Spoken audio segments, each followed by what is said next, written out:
ゆきです。今日もですね、ボスのエフェクターを紹介していきたいと思います。今日紹介するのはこちら、ボスのデジタル事例 DD3 です。はい、こちらね、1986年に発売されて、未だに現役の超ロングセラーモデルです。デジタルディレイといえばですね、これっていうイメージがすごい強い方もいるかもしれないですね。本当に長く愛されてて、いろんなアーティストのペダルボードにもよく見られるエフェクターです。アナログエフェクターは前の動画で紹介した DM2 っていうのがありましたけど、デジタルディレイでいうと、1983年にこの DD3 の前の機種に DD2 っていうのがありました。この DD2 っていうのは世界初のデジタルディレイのコンパクトペダルだったわけです。それの後継として出たのがこちら DD3 です。シンプルな操作性と今でも全然使えるぐらいの機能、そして特徴的なのはデジタルディレイなんだけど、原音が返ってきすぎるエフェクターと比べると程よく音質劣化したアナログエフェクターほどではないですけど、程よく甘いディレイ音がするみたいな、特徴があります。なのでこの音が好きでこれをずっと使っている人っていうのはいると思います。でこれはですね、デジタルディレイということでディレイタイムがアナログディレイより結構しっかり設定できます。 12.5 ミリセカンドから800ミリセカンドまで対応しています。なのですごい幅広く対応している感じになってます。モードとしては、ディレイモードは3つあります。こちらですね、このショートディレイ S って書いてる50ミリセカンドですね。これはショートディレイで使うときはこのモード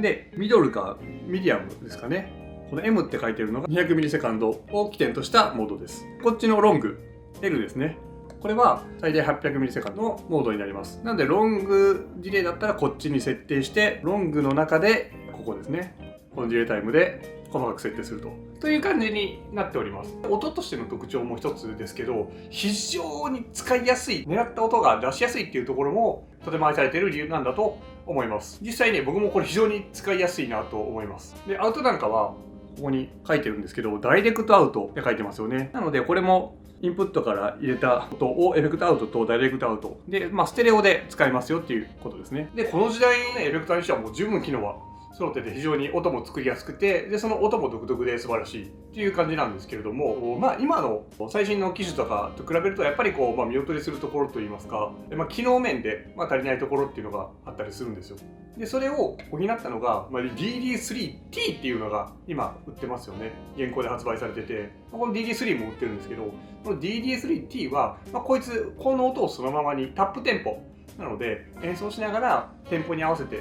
スイッチを踏んで、ディレイタイムを調整できるみたいな機能がついたものがあります。タップテンポをしない人だったらもうこれでいいと思うんですけど、もしこの DD3 のすごい音が好きだけどタップテンポを使ったり、より実践的にライブで使いやすいものがいいっていう方は DD3T がいいかもしれないですね。 DD3T についても概要欄にですね DD3T のリンクを貼ってますので、詳細、ご確認いただければなと思います。あとはボスのデジタルディレイのコンパクトシリーズっていうと、ほとんどこの見た目、この白にで青のつまみがあってっていうのがほとんどなんですけど、これと似たような形でですね、この DD3 とは別に多機能モデルっていうのが存在します。こいつが発売されてから後継機として発売されたのが DD5、そして DD6 で、そして DD7、現行で一番最新の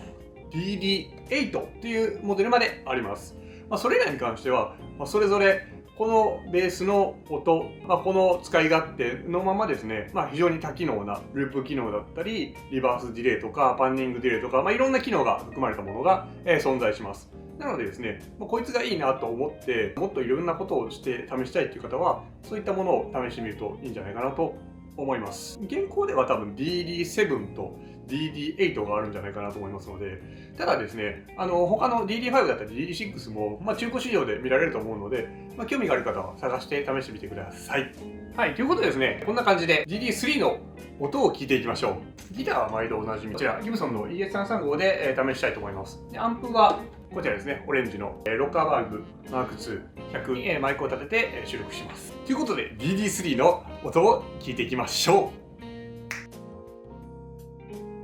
はい、ということでですね、DD3 の音を見ていきたいと思います。バイパスはこんな音です。こ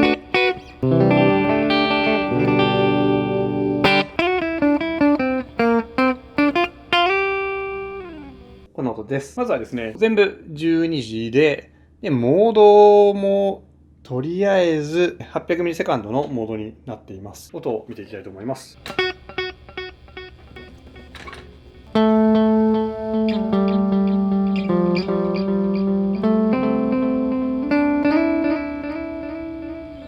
こんな感じです。ディレイなんですけど、帰ってくる音も結構はっきりしすぎてない感じがちょっと気持ちいいかなと思います。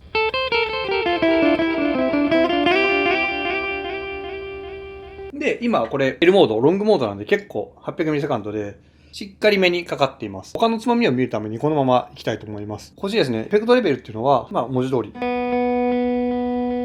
A の返ってきた音のボリュームですね。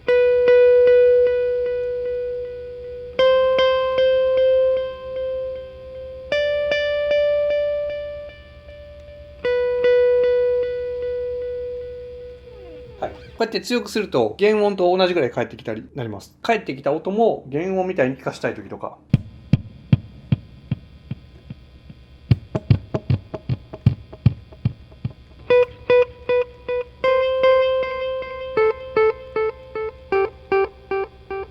という時とかにいいかなと思います。これを下げると返ってくる音がなくなるので、ちょっと上げると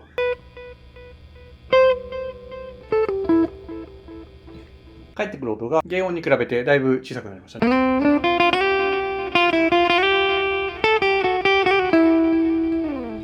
なのでリードのフレーズでですね、メロディーの後ろにちょっと残響感を残して立体感を出したい時なんかにはちょっとエフェクトレベルを下げ気味にすると使いやすいかもしれないです。で、次にフィードバックですね。これ全部上げたらちょっと羽打っちゃったりするんで、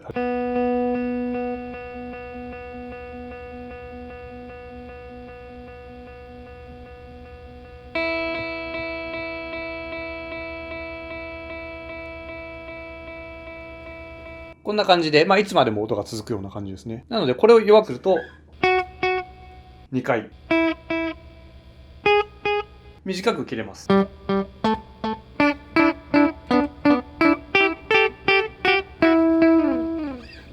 ってくる音の回数を調整します。上げすぎるとフィードバック、羽打っちゃうので、そこだけ注意です。で、ディレイタイムっていうのは、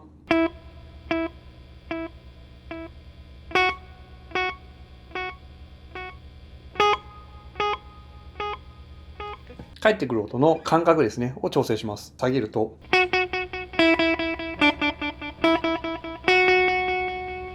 ういう感じで短くなります。みたいなコントロールです。で、これを駆使してですね、音を作っていくわけですけど、今、L モード、800ミリセカンドのモードになってます。なので、これを S モード、ショートですね、ショートにして50ミリセカンドのモードにすると、つまみは同じ位置でも非常に短いリレー、ショートリレーになります。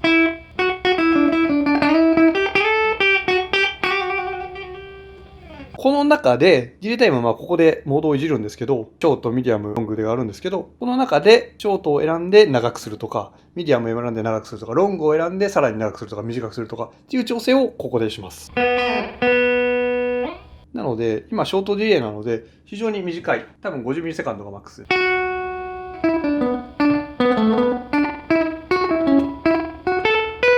短いので、返ってくる感じというよりかは、ちょっと遅れた音が鳴ってるような感じですね。なので、音をちょっと太くしたり。こん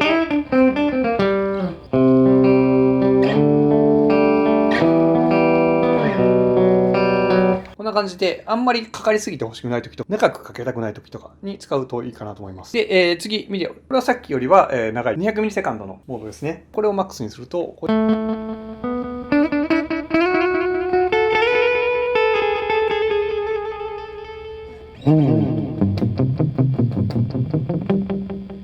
んなぐらいまでの長さのディレイができます。短くすると、さっきのショートディレイにちょっと近いですけど、で、次800ミリセカンド。初めにやってたやつなんですけど、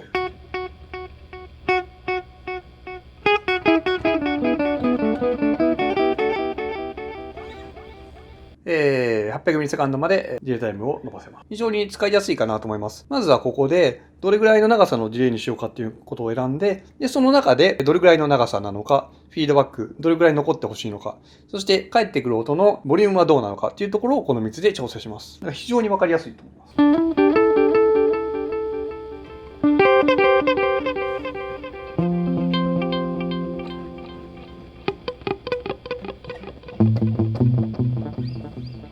非非常にですね、音作りが分かりやすいかなと思います。で、一番最後にあるこのホールドモード、これなんだっていうと、DD7 とかでは、これもホールドで、ルーパーみたいなことができたと思うんですけど、これはですね、もっともっとシンプルと言いますか、フレーズをループすることはできないんですけど、鳴らしてたら今鳴っている音に対して、これを長押しすると、こうやってループができると。で、それに対して、上から弾くことができるという感じですね。なのでちょっと使いにくいんですけど、この今鳴らした音に対して、今鳴ってる音に対して、こうドゥルルルっていうホールドができるって感じですね。なのでコード進行を一周回してそれをループするみたいなことはちょっとできないんですよね。パーカッシブな音に対しても、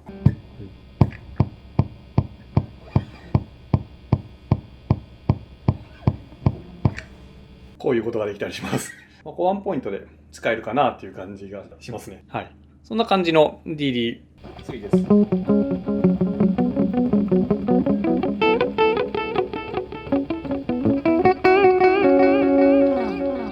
はい。こんな感じで、非常に返ってくる音も綺麗で気持ちいいし、ちょっとメローなリードフレーズとかにすごい合うサウンドかなと思いました。ではですね、この前段にですね、歪みペダルを置いて、歪みの音をちょっとリレーしてみようかなと思います。SD1W を前段につなげました。は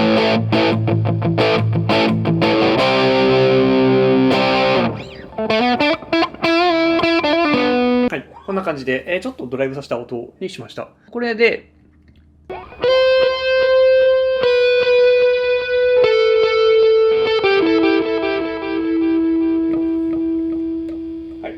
こんな感じで、非常にね、ギターソロらしい音というか、作りやすいですね。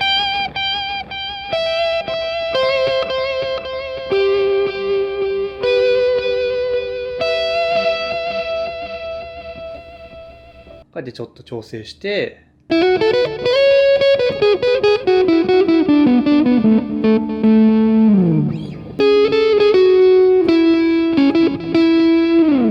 ういう感じの音が好きですね。ちょっと残って、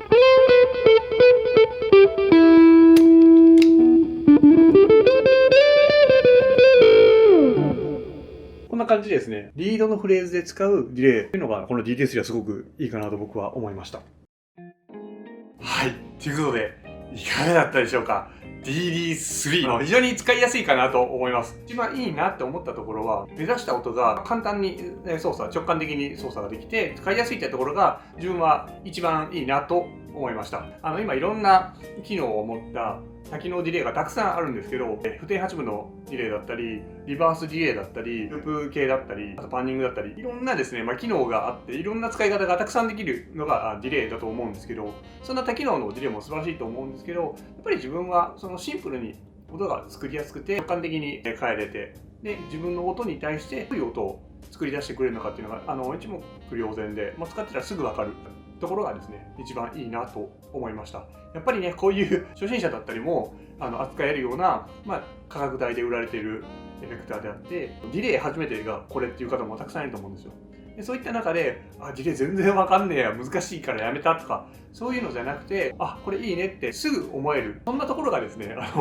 ボスの好きなところでもあり、この DD3 の非常に推したいところでもあります。なのでですね、初心者の方がディレイ何買えばいいですかって聞かれたら、この DD3 なんかがいいんじゃないかなって自分は答えると思います。という感じでね、非常に音もだし、その使い勝手も素晴らしい DD3 でした。こんな感じでね、僕のチャンネルではボスのコンパクトエフェクターの紹介だったり、ボス以外のエフェクターの話だったり、ギターの話だったり、バンドマンのエフェクターボードの話なんかをやってますので、ぜひね、チャンネル登録をしていただいて、また次の動画でお会いできればなと思います。よろしくお願いします。ということで、次の動画の予告を簡単にします。次は